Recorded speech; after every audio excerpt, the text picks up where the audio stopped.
नमस्कार दोस्तों, स्वागत है आप सभी का पोस्टर स्टडी के यूट्यूब चैनल में। और आज की इस वीडियो में आज की इस वीडियो में हम प्रीवियस ईयर के क्वेश्चन को देखने वाले हैं, इंक्लूडिंग मैथ, जीके और डीओपी सेक्शन को। तो वीडियो को शुरू करने से पहले अगर आप हमारे मॉक टेस्ट सीरीज़ और हमारे बैच में जुड़ना चाहते हैं, 8580872431 इस पे आप हमें कॉल या फिर मैसेज कर सकते हैं। मॉक टेस्ट आपको इस तरीके से मिलेगी जो कि आपका फाइनल एग्ज़ाम रहता है, उसी तरीके से आपको मिलने वाले हैं। उसमें आप अपने आप को देख सकते हैं, अपनी एफिशिएंसी को चेक कर सकते हैं कि आप कहाँ पर स्टैंड कर रहे हैं, किस तरीके से क्वेश्चन, ये सब चीज़ें आपको पता लग जाएगी। तो चलिए क्वेश्चन की तरफ चलते हैं, फर्स्ट क्वेश्चन देखते हैं। चलिए, तो फर्स्ट क्वेश्चन है हमारा, if a train covers 36 kilometre in 2 hours then what will be its speed in metre per second. ठीक है, तो क्या बोला गया है, यदि कोई ट्रेन, ठीक है, जो जिसकी स्पीड जो कि 36 किलोमीटर की दूरी 2 घंटे में तय करती है, तो हमारे से पूछा है कि वो कितने मीटर प्रति सेकंड उसकी गति होगी। इसको कर लेते हैं, इसको सॉल्व। दोस्तों, हम जानते हैं जो स्पीड होती है, स्पीड इक्वल टू क्या होती है, डिस्टेंस अपॉन टाइम। अब देखिए, स्पीड यहाँ से निकल जाएगी, हमारी स्पीड इक्वल टू डिस्टेंस हमारे पास 36 है, तो डिवाइड करो 2 से, निकल के आ गई हमारे पास 36 18। ठीक है, तो 18 क्या है, हमारी स्पीड है। Speed equal to 18 kilometre per hour. हमारे से क्या पूछा है, मीटर प्रति सेकंड। ठीक है, तो मीटर प्रति सेकंड है तो कुछ भी नहीं करना, हमने क्या करना है, बचपन से आ रहे हैं, मीटर पर सेकंड में अगर चेंज करना है तो 5/18 से है, मल्टीप्लाई करना है तो 18 × 18 हम निकल के आ जाएगा 5 मीटर पर सेकंड। तो कहाँ पर है ये, ऑप्शन नंबर ए में दिया है। चलिए आगे बढ़ेंगे अगले क्वेश्चन की तरफ। तो यहाँ पे बोला है, what will be the average of first 5 multiple of 6। 6 के 5 गुणक। ठीक है, ये क्वेश्चन आपको पूछा जाएगा, 5 के पूछे जा सकते हैं, 4 के पूछे जा सकते हैं, तो आपको पता होना चाहिए। ठीक है, 6 के पूछे गए, तो 6 के प्रथम, तो 6 के प्रथम क्या क्या हुआ, पहला 6 हुआ, फिर 12 हुआ, फिर 18 हुआ, 24 हुआ, फिर 30 हुआ। ठीक, 5 हो गई है। ठीक है, तो अगर ऐसे पूछे गए आपके पास तो सीधा आपने क्या, ऐसे ही बस 18 बच रहा है, इस मीन्स का जो एवरेज है 18 है। या फिर आप इस सबको प्लस करो, जो प्लस करके आएगा डिवाइड कर दो 5 से। ठीक है, वो भी आपके पास 18 आएगा। ठीक है, तो टाइम बचाने के लिए हम शॉर्ट ट्रिक भी यूज़ करेंगे। चलिए नेक्स्ट क्वेश्चन की तरफ चले। तो यहाँ पे बोला गया है, एक व्यक्ति 9 मील को 3 घंटे में पैदल तय करता है, 9 घंटे में वह कितनी पैदल तय करेगा। A man walks 9 miles in 3 hours, how far does he walk. चलिए, क्या कर रहा है, कोई आदमी है, 9 घंटे में वो, सॉरी 9 माइल्स को चल रहा है वो 3 घंटे में, तो 1 घंटे में कितने चलेगा वो, 3 × 3 आ जाएगा हमारे पास 3। यानी कि 1 घंटे में वो 3 माइल चल रहा है, तो 9 घंटे में कितना चलेगा, 9×3 = 27, तो 27 वो चलेगा। तो ऑप्शन नंबर सी यहाँ पे हमारा सही होगा। चलिए नेक्स्ट क्वेश्चन है हमारे पास बॉड मास का। ठीक है, तो यहाँ पे हमने सॉल्व करना है बॉड मास में। हमारे पास सबसे पहले हम ब्रैकेट को ही सॉल्व कर, ठीक है, तो ब्रैकेट में हमारे पास दिया गया है। ठीक है, जो ये ब्रैकेट है इसको सॉल्व कर रहा हूँ मैं। ठीक है, अकॉर्डिंग टू बॉड मास सबसे पहले क्या है, ब्रैकेट आता है। वैसे वैल्यू वेनिकुलम बार आता है, वेनिकुलम बार यहाँ पे नहीं है, सिर्फ ब्रैकेट है। तो ब्रैकेट में हम क्या करते हैं, मैंने लिखा 18 - 2, ये ब्रैकेट चला, 8 + 6 भाग है तो 6/3 लिखूंगा मैं। ठीक है, उसके बाद मल्टीप्लाई 3 है बाय 2, के आगे लिख कम 3 या 6, तो यहाँ पे मेरे पास आ जाएगा 8, 2 और 3। ठीक है, तो ये क्या हो जाएगा, 2 × 3 = 6 हो जाएगा यहाँ। ठीक है, थोड़ा जल्दी करेंगे, -2×2 = 4। ठीक है, चलो, तो ये माइनस का है, ये दोनों प्लस प्लस के, 8 × 6 = 14, 14 - 4। ठीक है, तो यहाँ से ब्रैकेट से मेरे पास क्या आया, 10 आया। चलो वैल्यू फिट पुट करते हैं, 18 - 2, फिर ब्रैकेट में मेरे पास 10 है, उसके बाद प्लस 6 है। ठीक है, तो 18 जाएगा 10 × 2 = 20 और प्लस 6। अब देखो हमारे पास 18 प्लस का है, 6 प्लस का है, तो ये कितना हो जाएगा 24 माइनस 20 क्या आ जाएगा, सॉरी 4 आ जाएगा, 24 माइनस। ठीक है, तो 4 कहाँ पर है, ऑप्शन नंबर सी में दिया गया है। इसी के साथ अगला क्वेश्चन देखिए, यहाँ पे बोला है अमित ने एक किताब को 450 रुपये में खरीदा और 480 रुपये में उसने बेचा, उसका लाभ प्रतिशत क्या होगा। चलिए, कॉस्ट प्राइस कितना है, 450 है, सेलिंग प्राइस इक्वल टू 480 है। ठीक है, तो यहाँ से हमारे को पता लगा अगर 450 में कोई चीज़ खरीदी जा रही है, 480 रुपये बेची जा रही है, तो यहाँ से हमारे पास प्रॉफिट निकल के आ जाएगा 30 रुपये का। ठीक है, तो हमने फॉर्मूला पढ़ा, अगर हम प्रॉफिट परसेंटेज निकालते हैं तो profit upon cost price multiply 100। ठीक है, तो जब भी ये चीज़ें आप निकालें हमेशा रिस्पेक्ट ऑफ कॉस्ट प्राइस के ही निकलेंगे। ठीक है, तो 30/450 मल्टीप्लाई कर दो 100 से। ठीक है, एक जीरो से एक जीरो यहाँ पे कट जाएगी, 3 कम 3, 15×3 = 45, 15/100। ठीक है, तो जब आप इसको डिवाइड करेंगे तो आपके पास 6 आ जाएगा भाग कर। ठीक है, ऑप्शन नंबर सी यहाँ पे हमारा सही हो जाएगा। इसी के साथ नेक्स्ट क्वेश्चन है, तो यहाँ पे पूछा है A can finish a work 5 days and for the same work B takes in how many A and B together can complete the work. ठीक है, कोई ए भाई साहब है, वो उस काम को 5 दिन में करते हैं और बी उस काम को 10 दिन में करता है। क्वेश्चन में पूछा गया है कि अगर ये दोनों एक साथ काम करें तो कितने दिन में ख़त्म करेंगे। ठीक है, मैं इसके लिए पढ़ा था ए और बी। ठीक है, तो ए कितने में पढ़ रहा है, 5 दिन, अब 10 दिन में। ठीक है, एलसीएम लो तो आ जाएगा 5 चौके 20। ठीक है, तो इनकी क्या निकली है, मेरे पास एफिशिएंसी निकली 1 दिन की। ठीक है, तो इन दोनों को जोड़ा हमने तो क्या आ गया मेरे पास 6। ठीक है, यानी कि 1 दिन की एफिशिएंसी ए और बी की 6 है, तो टोटल वर्क मेरे पास 20 है, 6 से डिवाइड कर दो, यहाँ पे हमारे पास आ जाएगा। ठीक है, तो 3.3 दिन में ये काम को ख़त्म कर लेंगे। नेक्स्ट क्वेश्चन देखेंगे, तो यहाँ पे बोला गया है what will be the total added value of 50% of 50 and 25% of 50% और 25% का योग मान गया हो। तो 50%, 50/100 लिख सकता हूँ, मल्टीप्लाई ऑफ का मतलब मल्टीप्लाई होता है 50। देखिए यहाँ पे ऐड बोला है यानी प्लस बोला है। ठीक है, प्लस फिर है 25/100 है 25। ठीक है, तो एक ज़ीरो से एक ज़ीरो ये काट लो, एक ज़ीरो से एक ज़ीरो, तो यहाँ पास निकल के आ गया 25 प्लस 5 ही कम 5, सॉरी 25 का 25, 25 चौका 100, 25 भाग कर दो 4 से, तो ये आ जाएगा आपके पास 6.25। 6.25 तो दोनों को प्लस करो तो ये 25। ठीक है, या फिर आप ऐसे भी कर सकते हैं, अगर आपको ऐसा नहीं आता है डिवाइड करना, मतलब लॉन्ग प्रोसेस हो जाएगा। 25/1 मान लो प्लस 25/4 मान लो। ठीक है, तो इन दोनों का एलसीएम लो, 4 का एलसीएम आएगा, फिर उसको डिवाइड करो, इस तरीके से सब जो भी अच्छा लगता है।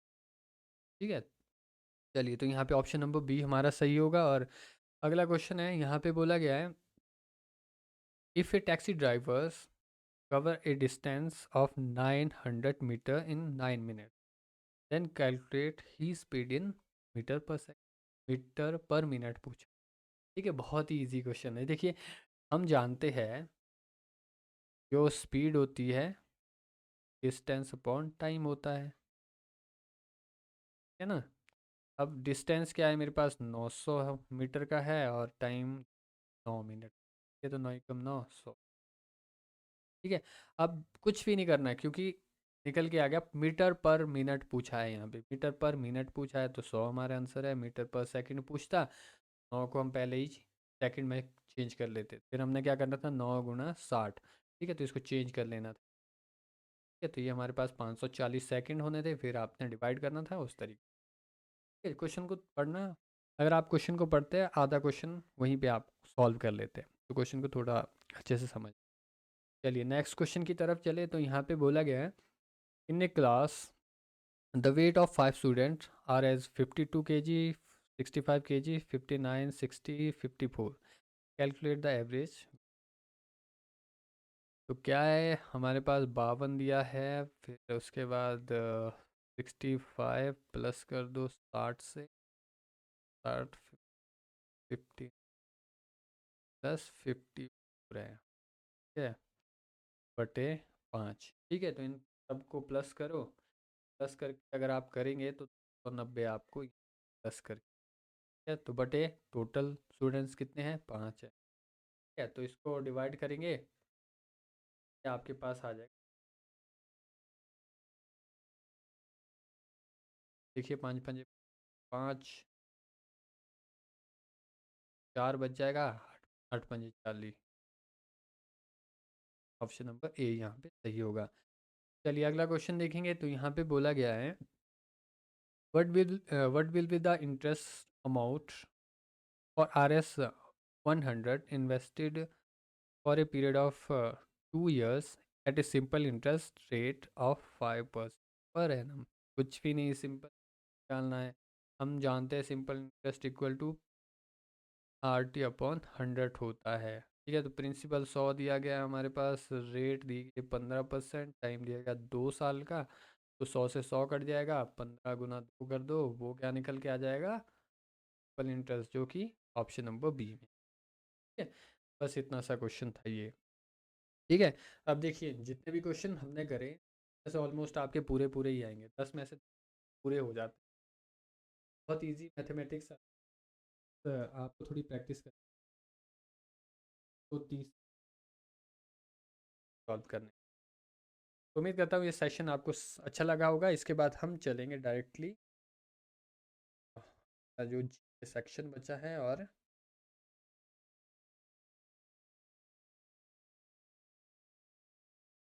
तो चलिए क्वेश्चन नंबर 11।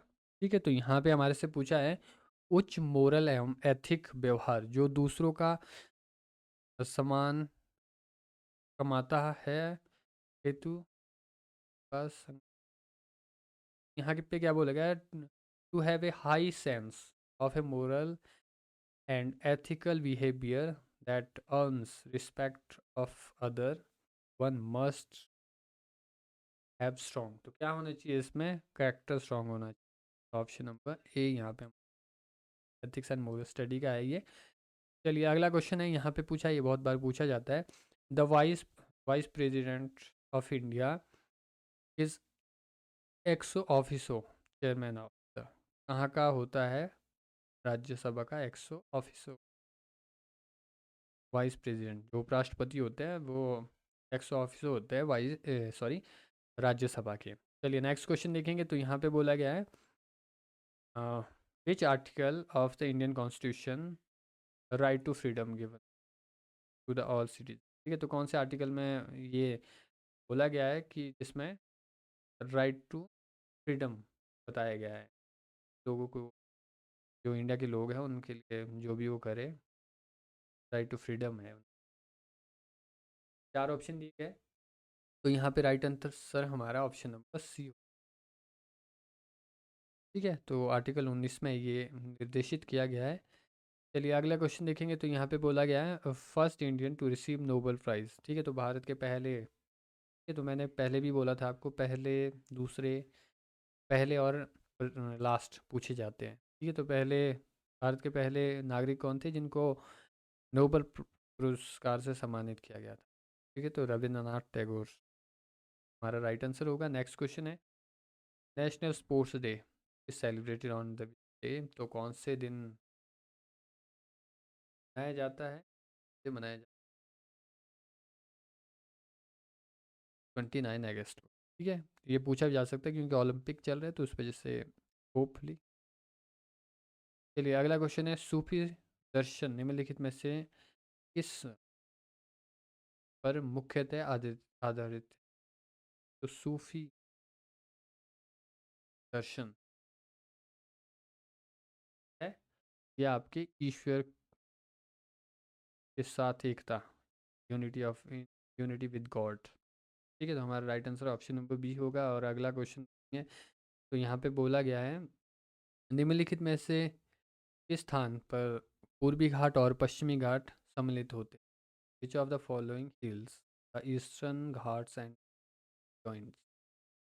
कहाँ पर होते हैं ये? नील से होते हैं, तो राइट आंसर तो बी होगा। और अगला क्वेश्चन है, यहाँ पे बोला गया है रिवर हुरनर is tributary of the which following river? ठीक है, तो हुरनर कौन सी नदी की ट्रिब्यूटरी है? तो ये है नर्म। और साथ साथ आप आंसर भी दे सकते हैं कमेंट बॉक्स के माध्यम से। चलिए अगला क्वेश्चन है, यहाँ पे बोला है eight which place all India Muslim league was started in 1906? ठीक है, तो 1906 में ऑल इंडिया मुस्लिम लीग की शुरुआत किस स्थान पर हुई? कहाँ पे हुई थी? ये ढाका पे हुई थी। और पूछा भी जाता कि ऑल इंडिया मुस्लिम की शुरुआत कब हुई थी? 1906 में हुई। चलिए अगला क्वेश्चन है, ये जीके का लास्ट क्वेश्चन है। यहाँ पे बोला गया है during freedom struggle of India which among the following movement started with Dandi march? Bharat के स्वतंत्रता संघर्ष के दौरान निम्नलिखित में से कौन दांडी मार्च से आरंभ हुआ है? ठीक है, तो कौन सा हुआ है? सविनय अवज्ञा आंदोलन। राइट आंसर हमारा ऑप्शन नंबर डी होगा। इसके बाद हम चलेंगे डायरेक्टली टीओपी की तरफ। ठीक है, तो फर्स्ट क्वेश्चन है हमारा which of the following terms is not associated with railway mail service? ठीक है, तो चार ऑप्शन दिए गए हैं, तो ऐसा कौन सी टर्म है जो रेलवे मेल से संबंधित नहीं है? Sub record office, subsidiary, sorting assistant, section office, post office. Post office आ ही रहा है जिसपे, तो ऑप्शन नंबर डी होगा। नो एनडीसी जो नोडल पोस्ट ऑफिस है ये पोस्ट ऑफिस का है, आरएमएस का। तो राइट आंसर हमारा ऑप्शन नंबर डी होगा। चलिए नेक्स्ट क्वेश्चन है हमारा, यहाँ पे पूछा है an office where only closed bag are received and dispatch is called? ठीक है, तो ऐसा कौन सा कार्यालय है जहाँ पर बंद थैले की प्राप्ति होती है? ठीक है, तो कौन सा ऐसा कार्यालय होता है? ट्रांजिट मेल ऑफिस है, हमने वॉल्यूम 5 में पढ़ा है जो कि का। चलिए नेक्स्ट क्वेश्चन है, यहाँ पे बोला गया है order issued by superintendent RMS prescribe changing in sorting list? ठीक है, तो वो कौन सा ऑर्डर होता है जिसमें जो सॉर्टिंग होती है, सॉर्टिंग सूची में बदलाव लाना है? ठीक है, तो कौन देता है ये? सुप्रीडेंट ऑफ आरएमएस देता है। ठीक है, तो उसको क्या बोलते हैं? ए ऑर्डर बोलते हैं। ऑप्शन नंबर ए होगा। अब आपके लिए क्वेश्चन है बी ऑर्डर क्या होता है और टीबी ऑर्डर का क्या होता है? दोनों कौन, तीनों ये ऑर्डर होते हैं सुप्रीडेंट ऑफ आरएमएस, एसआरएम या फिर एसएसआरएम। चलिए नेक्स्ट क्वेश्चन की तरफ चले, तो यहाँ पे बोला गया है which one of the following is not A correct? ठीक है, तो निम्नलिखित में से कौन स्टेटमेंट जो सही नहीं है? Camp bag are not due bag. जो कैंप बैग होते हैं वो कहते हैं ड्यू बैग नहीं होते हैं, बिल्कुल सही है। कैंप बैग क्या होता है कि वो कभी कभी बनते हैं, इसलिए वो ड्यू बैग नहीं है। नेक्स्ट में बोला गया account bag are due bag. हाँ बिल्कुल सही है, जो अकाउंट बैग होता है वो डेली जाते हैं एसओ के लिए। ठीक है, और HO टू HO डेली जाते हैं, इसलिए वो ड्यू बैग है। अब बोला गया है cash bag are due bag. ठीक है, तो कैश बैग ड्यू बैग नहीं होगा, कैश डेली नहीं जाता है, इसका राइट आंसर हो जाएगा जो मेल बैग होता है। Right answer option number C होगा। और आगे बढ़ेंगे नेक्स्ट क्वेश्चन की तरफ। क्वेश्चन नंबर 25 को देखिए, बोला गया है account bag movement is between. इससे पहले भी बोला था मैंने, अकाउंट बैग कहाँ से कहाँ तक जाएगा? या SO टू HO जाएगा या फिर HO टू SO जाएगा। तो राइट आंसर ऑप्शन नंबर होगा। देखिए सर्कल से रिलेटेड नहीं है, रीजनल पोस्ट ऑफिस और रीजनल ऑफिस और डिवीजन से बिल्कुल भी नहीं है। ठीक है, तो राइट आंसर हमारा ऑप्शन नंबर डी होगा। चलिए नेक्स्ट क्वेश्चन है, यहाँ पे स्टेटमेंट बहुत अच्छी दी गई है इस क्वेश्चन में। तो यहाँ पे बोला गया है with respect to labelled bundle carefully read the following two statement and correct of. दो स्टेटमेंट दी गई है, तो आपने केयरफुली उसको पढ़ना है और राइट आंसर देना है। तो पहली स्टेटमेंट है for sorting purpose labelled bundle is treated as a single article.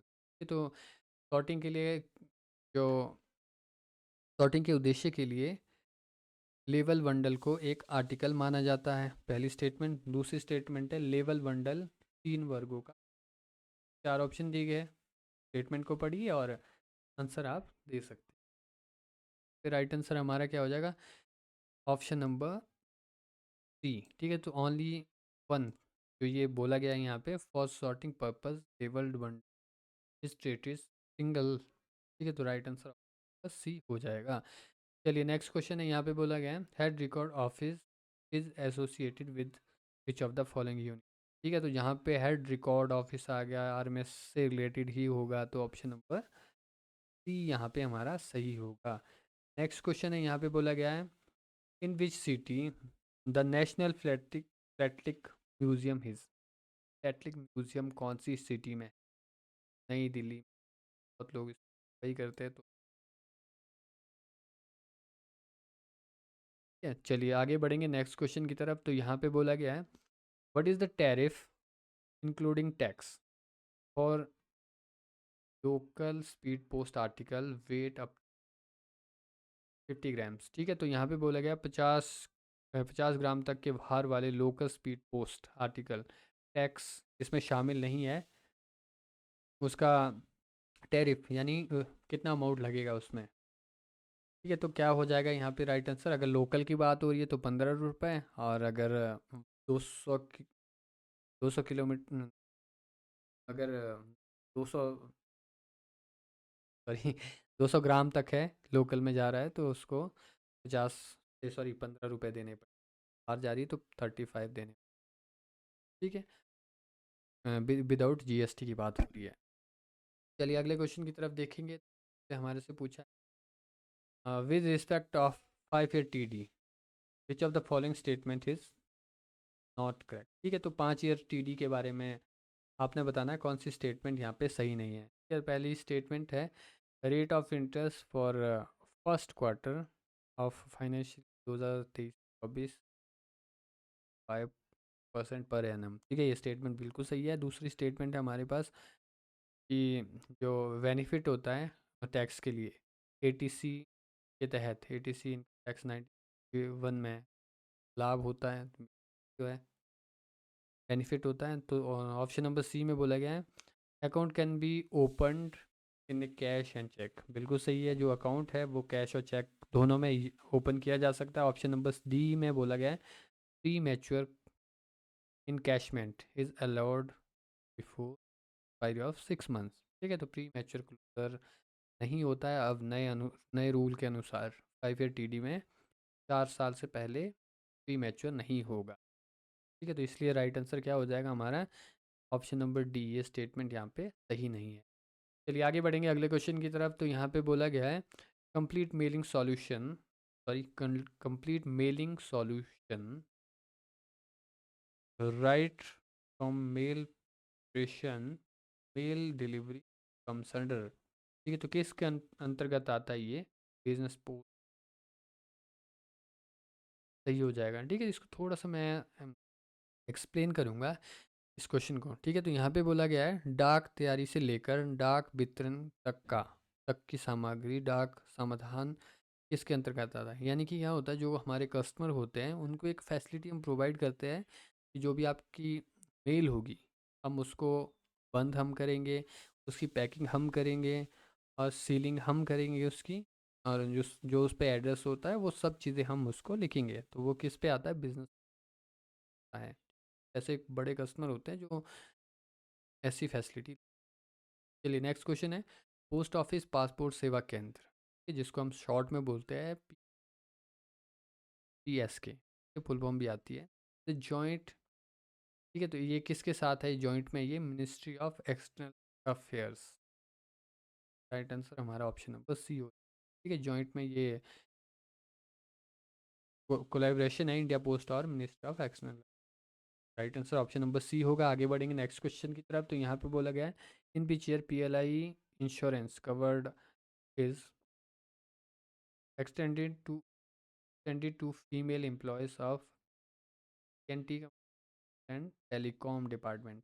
तो जो फीमेल एम्प्लॉयज़ थी उनके लिए PLI कब शुरू हुई थी? ये हुई थी 1894। राइट आंसर ऑप्शन नंबर ये हो जाएगा। नेक्स्ट क्वेश्चन देखेंगे इसी के साथ। तो यहाँ पे बोला गया how many types of PLI। ये तो PLI है यार, पहले PLI में कितनी टाइप होती है, 6 टाइप होती है। Right answer option number B हो जाएगा यहाँ पे। नेक्स्ट क्वेश्चन है, यहाँ पे बोला गया PDA, ठीक है, फ्लैटली डिपॉजिट अकाउंट कितने रुपए से खुलता है, 200 रुपये से खुलता है। ऑप्शन नंबर बी यहाँ पे सही होगा। और अगर फॉरेन की बात हो रही है, 1000 रुपये से खुलता है और 1965 में शुरू हुआ है। ये चीज़ें भी आपको पता होनी चाहिए। अब देखिए क्या पूछा गया, question number 36, in which year the concept of my stamp was introduced in India. ये कॉन्सेप्ट, ये अवधारणा भारत में कब आई, माई स्टैम्प्स, ठीक है, तो ये आई थी 2011 में, ठीक है। वर्ल्ड फ्लैटली एग्जीबिशन में ये हुई थी, इंडिपेक्स 2011 में।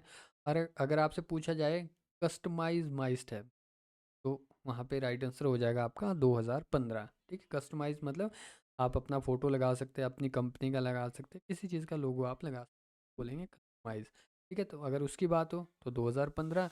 अगर कॉन्सेप्ट, ठीक है, कि माई स्टैम्प शुरू होगी तो 2011 सही होगा, ठीक है।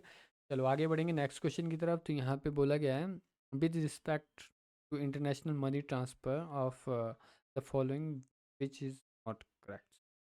कौन सी स्टेटमेंट है यहाँ पे जो सही नहीं? ऑप्शन नंबर ए देखिए, हम केवल भारत की ओर आंतरिक व्यक्तिगत व्यक्तिगत रिमिटेंस, तो जो भी only inward personal remittance to India is permissible, बिल्कुल सही है कि इनवर्ड ही होती है, बिल्कुल सही है। दूसरा देखेंगे तो यहाँ पे बोला गया है maximum number of transaction by single beneficiary calendar year is 30 on, तो सही है, एक साल में वो सिर्फ 30 ट्रांजैक्शन कर सकता है। दूसरा बोला गया, तीसरे में बोला गया है amount up to 50,000 cash can be paid the benefit, अगर 50,000 तक हो तो कैश से भुगतान किया जाएगा। और ऑप्शन नंबर डी में बोला गया है maximum 50,000 USD at it can be, ठीक है। तो यहाँ पे क्या आना चाहिए था, 2500 USD भेजे जा सकते हैं, ठीक है। तो राइट आंसर क्या हो जाएगा, ऑप्शन नंबर डी, ये स्टेटमेंट गलत होगी। अगला क्वेश्चन है, यहाँ पे पूछा गया है for a first quarter of financial year 2023 से 24 द इंटरेस्ट रेट महिला समान।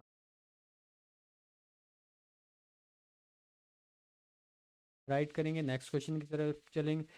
ये तो यहाँ पे बोला गया है international track packet specially design to cater way needs of e commerce for a cross border transaction the maximum weight limit for this product is, जहाँ पे ITP की बात हो रही है, इंटरनेशनल ट्रैक पैकेट, वेट, इसका जो वेट लिमिट्स होगी मैक्स 2 kg होगा। ऑप्शन ऑप्शन नंबर डी यहाँ पे हमारा सही होगा। और आगे देखेंगे अगला क्वेश्चन। तो यहाँ पे बोला गया registration is an add on facility to provide security visibility and special treatment to a book article in which case registration is not compulsory, ठीक है। तो कहाँ पे नहीं है कंपल्सरी, ठीक है। तो एनी इंश्योर्ड आर्टिकल करना पड़ेगा हमारे को रजिस्ट्रेशन, कोई वैल्यू पेबल है तो वहाँ भी करना पड़ेगा, ठीक है। और कोई पार्सल है जिसका वेट 4 किलो से ज़्यादा है तो वहाँ भी रजिस्ट्रेशन करनी पड़ेगी। तो कहाँ, ऑप्शन नंबर सी सही हो जाए, ब्लाइंड रेट, ठीक है। चलिए आगे बढ़ेंगे अगले क्वेश्चन की तरफ। तो यहाँ पे भी स्टेटमेंट है, यहाँ पे हमारे से पूछा है following two statements read carefully to choose, जो दो स्टेटमेंट दी गई है उसको आपने अच्छे से पढ़ना है और राइट आंसर देना है। तो पहली स्टेटमेंट है postal article can be delivered even on definite address. ये तो ऐसा तो नहीं होता है कि डाक का जो वितरण है असीमित पता पर भी किया जा सकता है, जिसका पता ही नहीं है उसका वितरण कैसे किया जाएगा, ठीक है। ये स्टेटमेंट तो गलत जो हो जाएगी। ऑप्शन दूसरी स्टेटमेंट है pin code facility effective delivery of article, तो सही है, जो पिन कोड होता है वो वितरण में सहायता करता है। सिर्फ यही स्टेटमेंट यहाँ पे सही होगी, तो ऑप्शन नंबर डी को हम मार्क करेंगे और आगे बढ़ेंगे अगले क्वेश्चन की तरफ। तो यहाँ पे दिया गया है हमारे पास following two statements be read carefully and choose the correct option. दो स्टेटमेंट यहाँ पे भी दी गई है, post office are box are available free of cost. ठीक है, तो पिछले कल हमने क्लास पढ़ी थी, उसमें आपको हमने बताया था कि रेट्स क्या होते हैं, क्वार्टर का क्या होता है, 6 मंथ्स का क्या होता है। ठीक है, तो ये सब चीज़ें हमने पढ़ी थी वहाँ। इसका मतलब ये फ्री नहीं होता है, ये स्टेटमेंट गलत हो जाएगी। फिर दूसरी स्टेटमेंट है, post box are available in all post office include branch office. ठीक, पोस्ट बॉक्स है, ये कहते हैं कि सब ऑफिस में मिलेगा, इवन की शाखा डाकघर में भी। ये स्टेटमेंट क्या हो जाएगी, गलत हो जाएगी। तो वो स्टेटमेंट क्या है, रॉन्ग है, नॉट करेक्ट। ठीक है, ये कहाँ पर है, हमारे ऑप्शन नंबर बी में। ठीक है, आर नॉट करेक्ट। चलिए अगले क्वेश्चन की तरफ चले। यहाँ पे बोला गया, official postal article when posted by government official who is authorised to use service stamps must wear the superscription. ठीक है, तो अगर ऑफिशियल पोस्टल आर्टिकल हैं, अगर उसमें सर्विस स्टैम्प्स लग रही है, तो उसमें सुपरस्क्रिप्शन में क्या लिखा होना चाहिए, OIGS, शॉर्ट में OIGS हो सकता है, सर्विस हो सकती है। तो ऑप्शन नंबर बी यहाँ पे सही होगा। अगला क्वेश्चन है, of of following of the one does not come on prohibited article. तो यहाँ पे चार ऑप्शन दिए गए, तो कौन सा निम्नलिखित में से निषेध आर्टिकल के रूप में के अंतर्गत नहीं आता है। ठीक है, कोई एक्सप्लोसिव सब्सटेंस, कोई विस्फोटक तत्व है, वो भी आता है। ठीक है, एनी शार्प इंस्ट्रूमेंट, कोई तेज़ नुकीली धार वाला है, वो भी आएगा। ठीक है, कोई जीवित प्राणी है, वो कौन सा नहीं आएगा। तो यहाँ पे कोई जो बोला गया ऑप्शन नंबर डी में, रुपये 10,000 से अधिक, एक गोल्ड सिक। तो राइट आंसर यहाँ पे हो जाएगा ऑप्शन नंबर डी। 10,000 से ऊपर की वैल्यू नहीं होनी चाहिए, गोल्ड कॉइन और बोथ। नेक्स्ट क्वेश्चन देखेंगे, तो यहाँ पे बोला गया, फॉलोइंग टू स्टेटमेंट, यहाँ पे दो स्टेटमेंट दी गई है। पहली स्टेटमेंट देखिए, generally stamps should be pasted on right hand top corner of the address side. ठीक है, बिल्कुल स्टेटमेंट सही है। तो जो भी स्टैम्प्स होती है वो राइट हैंड साइड ही लगानी होती है, टॉप कॉर्नर में लगानी होती है। और दूसरी स्टेटमेंट है, every article has two stamps with date stamps of a is to post office. ठीक है, बिल्कुल सही है, जो भी आर्टिकल होता है उसमें दो ही स्टैम्प्स लगी होनी चाहिए, बुकिंग ऑफिस और डिलीवरी ऑफिस। राइट आंसर क्या हो जाएगा, दोनों स्टेटमेंट यहाँ पे सही है। तो कहाँ पर है ये, ऑप्शन नंबर ए में दिया। चलिए आगे अगला क्वेश्चन है, यहाँ पे बोला गया है, यहाँ पे भी दो स्टेटमेंट दी गई है। पहली स्टेटमेंट देखिए, revenue stamps can be use for payment of post. तो सही, ए बिल्कुल गलत है, रेवेन्यू स्टैम्प का यूज़ हम पोस्टेज के रूप में नहीं करते हैं। नेक्स्ट क्वेश्चन है, the main purpose of philatelic bureaus to cater the needs of philatelist at stamps collectors. ये स्टेटमेंट यहाँ सही हो। ठीक है, तो क्या हो जाएगा यहाँ पे, ऑप्शन नंबर डी।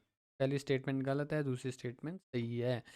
चलिए अगला क्वेश्चन देखेंगे, यहाँ पे बोला गया है, on normal working days the business hours with respect of sale of postage stamps and stationeries. ठीक है, जो नॉर्मल वर्किंग डे है बिजनेस आवर्स में, उसमें जो सेल ऑफ पोस्टेज स्टैम्प्स के जो टाइम होगा वो कितना। ठीक है, तो कितना होगा, जो भी एंटायर वर्किंग आवर्स होता है उसमें बेची जा सकती है। तो राइट आंसर हमारा ऑप्शन नंबर ए होगा।